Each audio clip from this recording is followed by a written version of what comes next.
É muito bom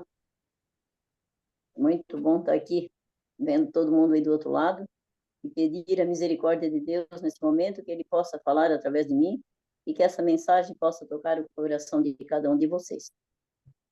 Então, aqui a mensagem que eu tenho, que eu vou ler um pouco para os irmãos hoje à noite, falar um pouquinho. Alguém tem vergonha de falar de Jesus para as pessoas que cercam a cada um de vocês?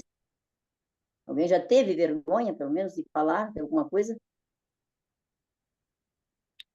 Eu acho que cada um de nós um dia já teve vergonha, às vezes assim, nem vou falar quem eu sou, não vou dizer porque não vai adiantar, mas nós não somos os únicos, né? Também, lá no passado, teve pessoas que tinham vergonha de falar de Jesus. E um deles foi Nicodemos. Os irmãos bem conhecem, né? Por quê? Porque Nicodemos foi de noite falar com Jesus, para que ninguém visse. Ele ia lá falar com Jesus, ele teve vergonha. Então, quero ler um pouquinho para os irmãos sobre esse homem lá do passado que diz assim: havia entre os fariseus um homem chamado Nicodemos, um dos principais dos judeus.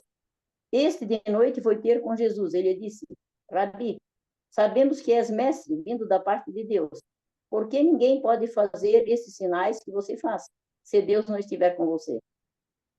E isto respondeu Jesus: em verdade te digo, que se alguém não nascer de novo, não pode ver o reino de Deus.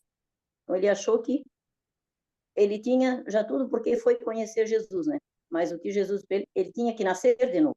Se ele não nascesse de novo, de nada adiantava ele ir de noite lá para ver Jesus, estar perto de Jesus.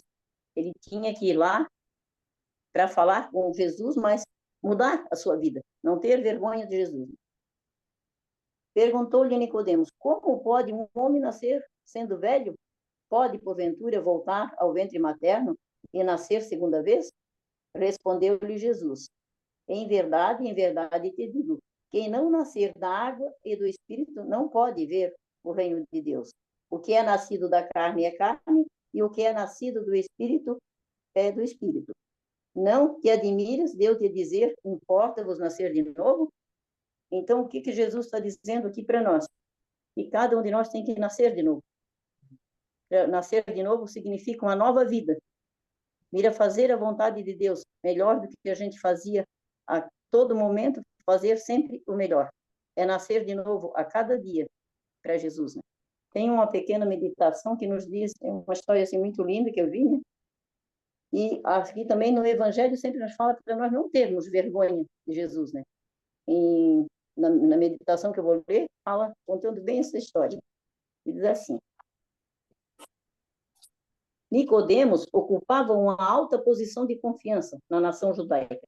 Era muito bem educado, possuía talentos incomuns. Assim como havia ocorrido com os outros, o ensino de Jesus da Galileia também o tocou. Ele tinha visto falar de Jesus e aquilo tocou nele. Embora rico e de grande cultura e honrado, sentiu-se estranhamente atraído pelo humilde Nazareno.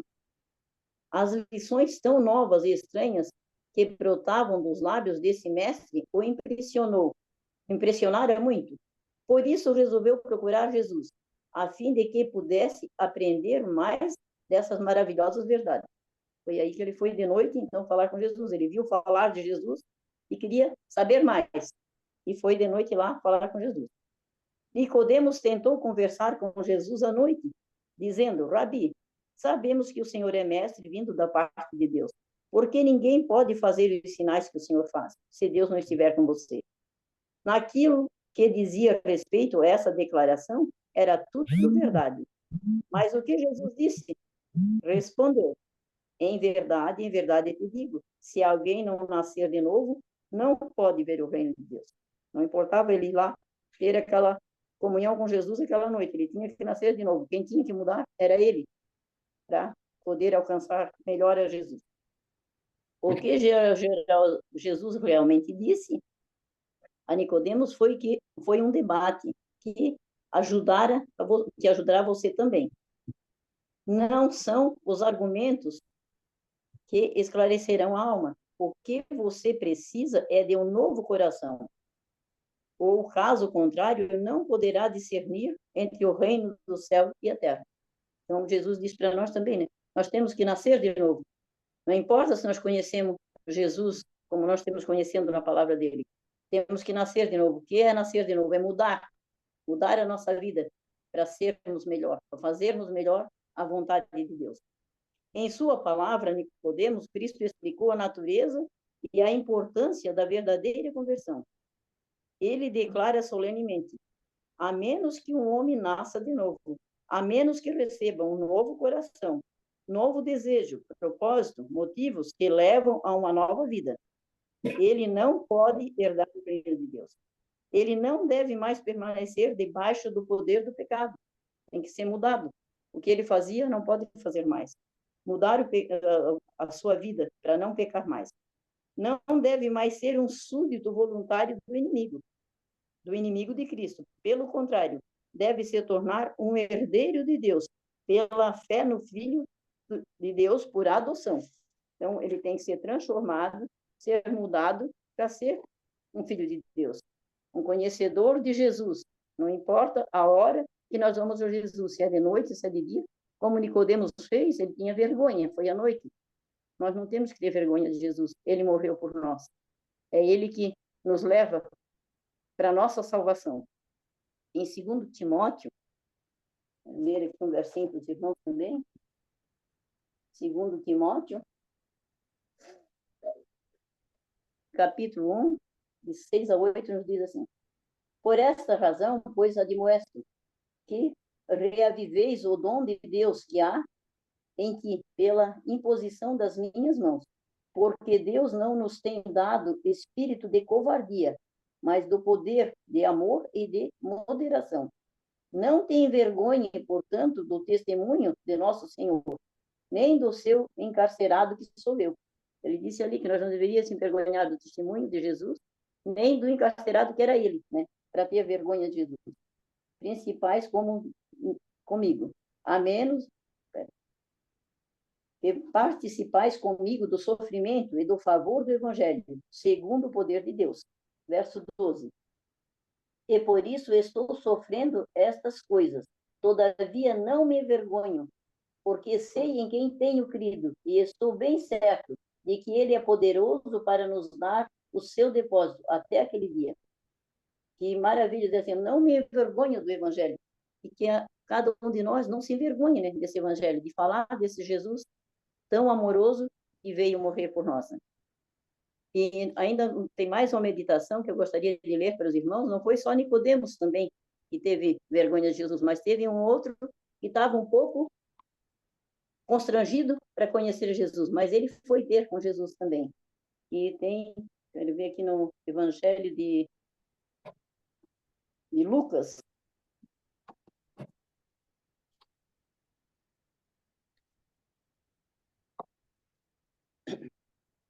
vou ler primeiro a meditação, depois eu vou ler uma passagem da Bíblia que nos diz ali. E foi um outro homem que foi ter com Jesus também, foi Zaqueu. Zaqueu foi um que foi até Jesus também para conhecê-lo melhor, para chegar mais perto de Jesus, né? Então, Zaqueu era judeu, mas era odiado por seus compatriotas.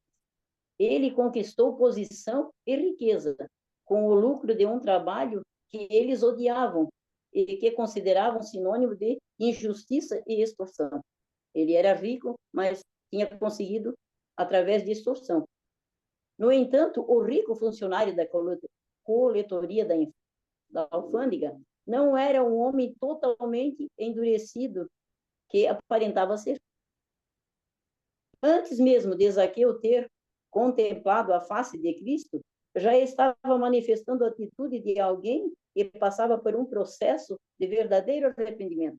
Ele viu falar de Jesus, mas ele não tinha nem visto ainda a face de Cristo.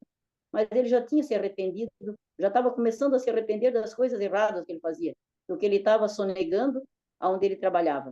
Então Jesus ali, já antes de vê-lo, ele já começou a trabalhar no coração de Zaqueu, que ele já começou a se arrepender das coisas erradas que praticava. Antes de ser acusado pelos homens, havia confessado o próprio pecado a Deus. Ele cedeu à convicção do Espírito Santo.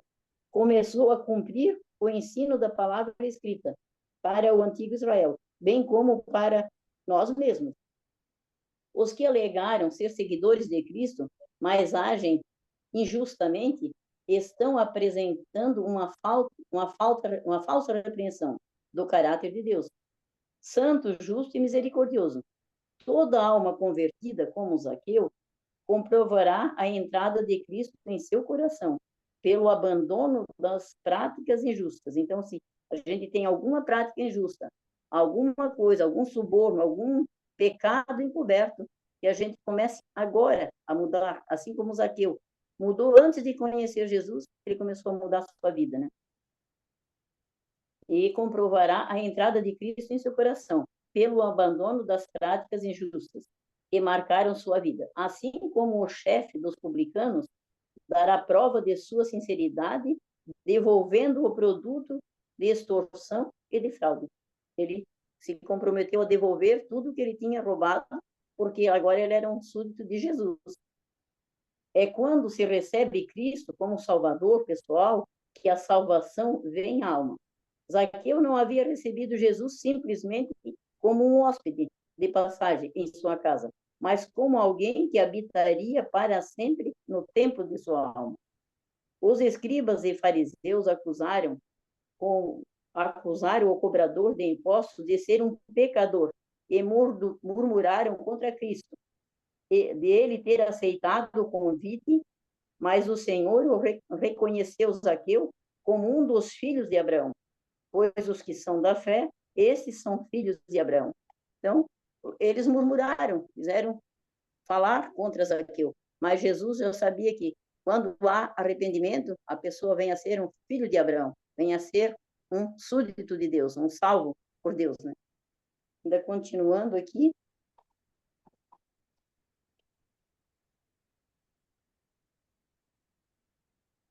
e gostaria de ler ainda a passagem assim em Lucas, como afirma melhor ali, né, de Zaqueu, que está em Lucas, capítulo 19, de 5 a 10, nos diz assim: Quando Jesus chegou àquele lugar, olhando para cima, disse: Zaqueu, desce depressa, pois me convém ficar em tua casa. E ele desceu a toda pressa e o recebeu com alegria. Todos os que viram isto murmuraram, dizendo que ele hospedara um homem pecador. Entre mentes, Zaqueu se levantou e disse: Senhor, resolvo dar aos pobres metade dos meus bens, se em alguma coisa tenho defraudado. Se tenho defraudado alguém, restituo 4 vezes mais. Então Jesus disse: Hoje houve salvação nesta casa, pois que também esse é filho de Abraão, porque os filhos dos homens veio buscar e salvar, porque o filho do homem veio buscar e salvar os perdidos. Então, quando Jesus viu a entrega dele, ele disse: eu já defraudei alguma coisa, eu pretendo devolver, eu pretendo dar 4 vezes mais o que já tirei de alguém. Mas o que ele queria era ter a salvação dele, queria estar com Jesus. Ele se arrependeu de tudo que ele tinha feito, né? E quis estar ao lado de Jesus. Então, mais um pedacinho da meditação aqui.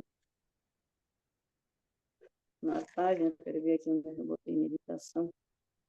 14 de abril, aqui tem um trechinho que me chamou a atenção quando eu estava lendo, e nos diz o seguinte: o mundo nos observa atentamente como cristãos, comentam nossas palavras e atos. O cristão é um espetáculo para o mundo, e os anjos, para o espetáculo para o mundo e para os anjos, e para os seres humanos. Quando percebemos que, pelo fato de sermos seguidores de Cristo, somos carta viva, lida, conhecida por todos, seremos mais cuidadosos em seguir a Cristo, porque as pessoas nos observam, né? Se somos seguidores de Cristo, estão nos observando mais. Aquele que não pertence à igreja, nem estuda as Escrituras, aqueles que não pertencem, né, e nem estudam as Escrituras, passam a entender a fé e as doutrinas pelo modo como praticamos os ensinos da palavra de Deus. Essas pessoas podem não ter disposição para estudar a Bíblia, mas estudam a vida daqueles que alegam ser cristãos. Eles podem não ler a Bíblia, mas como nós somos um espetáculo para o mundo, né, eles vão estudar a nossa vida. Então, através das nossas atitudes, é que eles podem se tornar cristãos. Um verdadeiro cristão é um comentário vivo explicando dia a dia a verdade, como é em Jesus. Então, como a gente tem que ter cuidado, isso aí, né? Cuidado em tudo que nós fizemos, porque tem as pessoas nos observando, aquele é um cristão, mas ele pode fazer isso? Até tu, como eles dizem, quando a pessoa faz uma coisa errada, até tu, todos podem fazer, mas o cristão não pode. Ele é observado pelo mundo, né? Até tu. Então, a gente tem que ter cuidado com isso ali, para que eles não nos condenem por sermos cristãos e estar fazendo coisas erradas, que a gente possa dar esse testemunho. Então, a gente tem que ter muito cuidado com isso. Eu quero contar aqui para os irmãos uma pequena história que eu escutei. Essa história, assim, conta a história de um senhor que ele criou um lobo em casa. Então, ele criou esse lobo junto com o seu bebezinho. Os dois estavam crescendo juntos. E ele tinha muita confiança nesse lobo. Esse lobo era como se fosse um vigia, um guarda que ele deixava sempre cuidando do bebê. E um dia ele teve que sair e deixou o neném sozinho com esse lobo. E saiu, não demorou muito. Mas quando ele voltava, esse lobo estava sempre feliz na frente da casa, recebendo o dono de volta, com alegria. E aquele dia, quando ele estava voltando para casa, ele não encontrou o lobo na frente da casa. E ele já ficou preocupado, porque o lobo sempre vinha dar notícia que estava tudo bem. E ao entrar na casa, quando ele ia chegando perto da casa, ele viu mancha de sangue na porta. E aí ele já ficou preocupado, ficou apavorado quando viu aquilo e pegou e matou o lobo antes de ver o que tinha acontecido. Isso assim serve uma história para cada um de nós. E a gente sempre, quando sabe de algum problema, ou sabe de alguma coisa, tenta saber o final da história. Nunca fica no começo agindo sem saber o que aconteceu. E contou a história que esse homem foi entrando, matou o lobo e foi entrando pela casa adentro desesperado. E quando ele chegou lá no quarto, o bebê dormia tranquilamente na cama. E ao lado da cama do neném tinha um urso morto. O lobo estava todo estranho porque ele tinha matado o lobo. Então, a gente, às vezes, antes de saber o final da história, comete um ato, né? Ele podia ter deixado o lobo, que era de estimação dele, vivo na casa, mas ele matou por impulso, não esperou. Então, quando a pessoa vem nos contar alguma coisa, a gente sempre deve esperar o final da história. Nunca fazer como aquele homem que matou o lobo sem saber o final. O seu filhinho estava bem, mas o urso estava morto. O lobo ficou constrangido porque tinha matado, tinha feito uma coisa errada dentro de casa, tinha sujado tudo, mas o neném estava protegido, ele protegeu o bebê. E assim como aquele lobo protegeu o bebê, Jesus nos protege também. Quantos motivos a gente tem para agradecer de chegar em casa, ser protegido no trânsito, nessa cidade tão violenta. Hoje eu fui com a Lu ainda lá, fomos lá na Lagoa do Peri, passando ali, na mãe dela. Quando a gente voltou, quando fomos, era muita chuva, muito carro, muita coisa. De quantas coisas ruins Deus nos livre, Ele está sempre nos protegendo. Ele é um lobo cuidando de nós, uma pessoa que está sempre ao nosso lado, um anjo da guarda nos protegendo. Continuando ainda aqui mais um pedaço.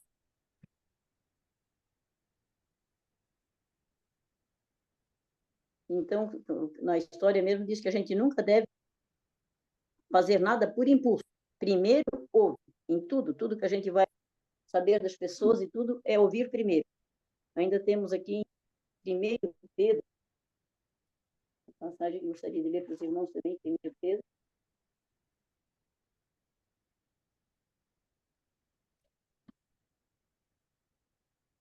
Em 1 Pedro 1, 22 a 25, nos diz o seguinte: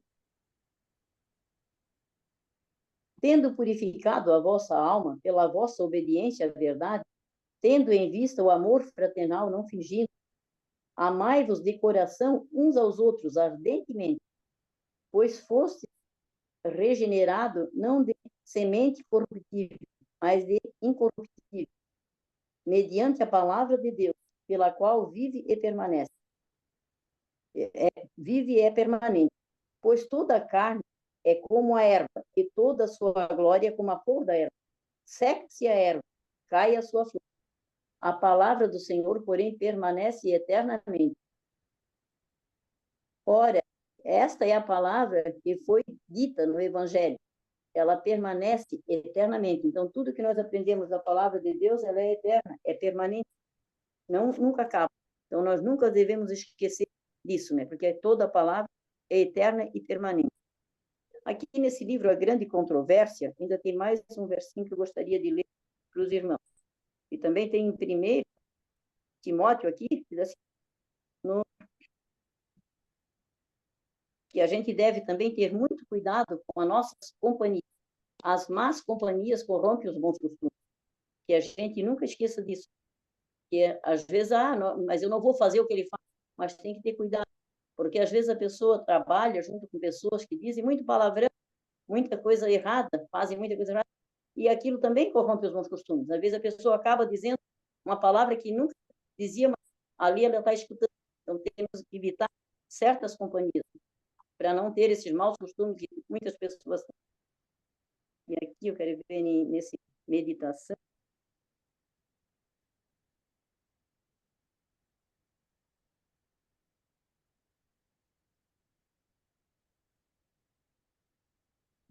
Onde é que eu queria ler aqui? Na Grande Controvérsia. Na página 33, nos diz o seguinte.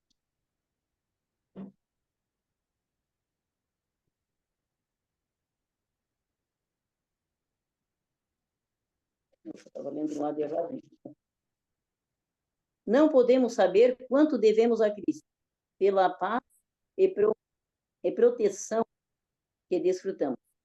É o restringente poder de Deus que impede que a humanidade passe totalmente para o lado do controle de Satanás.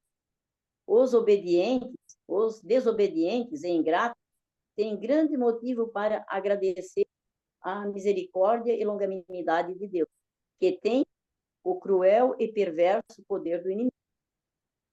Mas quando os homens ultrapassam os limites da tolerância divina, a restrição é removida. Com relação ao pecador, Deus não age como executor da sentença contra o transgressor, mas permite que os rejeitadores de sua misericórdia fiquem entregues a si mesmo para colherem aquilo que semearam. Então, ele permite que nós ficamos no controle do inimigo, se nós nos afastarmos. Então, cada um vai colher aquilo que semeou, não vai plantar, semear alface e colher beterraba, porque não dá, é aquilo que a gente semeia, a gente pode. Então, cada um tem muito cuidado com o que está semeando, porque nós vamos colher aquilo que estamos semeando. Então, a gente deve evitar também essas más companhias, como ali, que elas corrompem os bons costumes. E na meditação, na página 158, ainda tenho mais um trechinho para ler para os irmãos.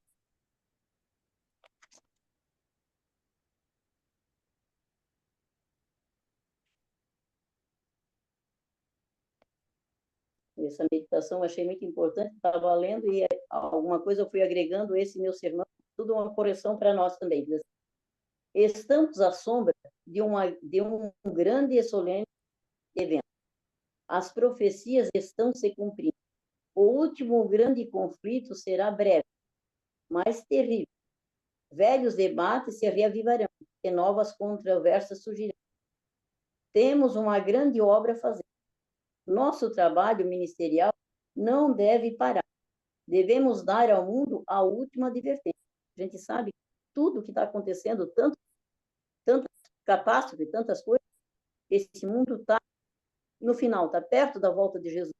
E Deus está nos dando essa advertência para que a gente acorde, que a gente possa se preparar. Há um poder especial na apresentação da verdade hoje. Quanto tempo ainda temos? Só um pouco. Se alguma vez houve uma crise de verdade, é hoje. A pergunta de cada um deve ser: quem sou eu? A quem devo lealdade? Meu coração está renovado? Minha alma está reformada? Meus pecados estão perdoados? Serão apagados quando chegar o tempo da chuva serôdia? Quanta pergunta nós temos que fazer para nós mesmos? Vou até perguntar novamente para os irmãos: quem sou eu? A quem devo lealdade? Meu coração está renovado? Minha alma está reformada? Meus pecados estão perdoados? Serão apagados quando chegar o tempo da chuva serôdia?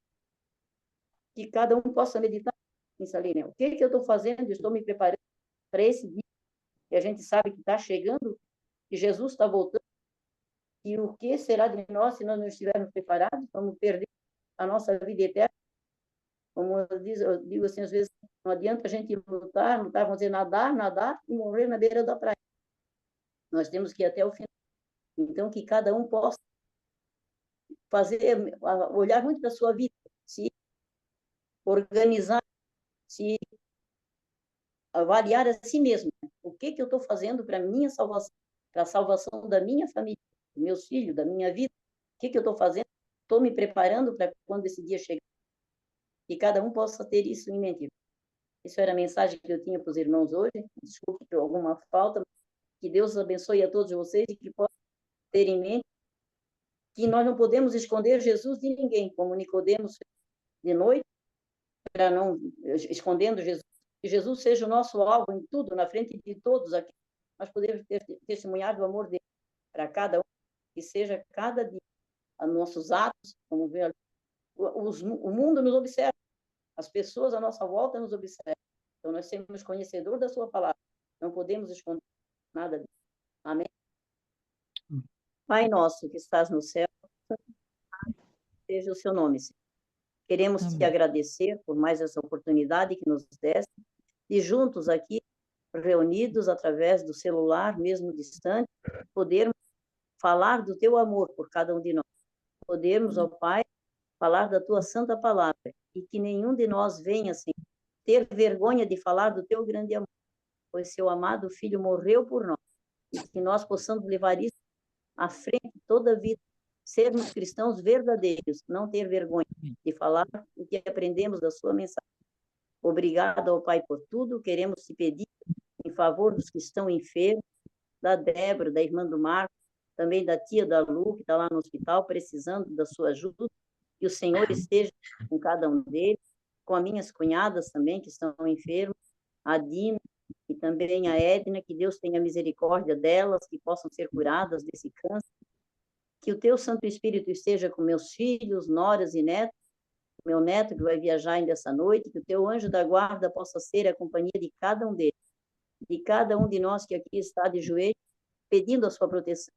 Ao iniciar essa nova semana, o Senhor esteja conosco e nos protege, nos livra de todo mal. Dê-nos uma boa noite de repouso na sua proteção. É o que te pedimos e agradecemos. No doce nome de Jesus. Amém. Amém.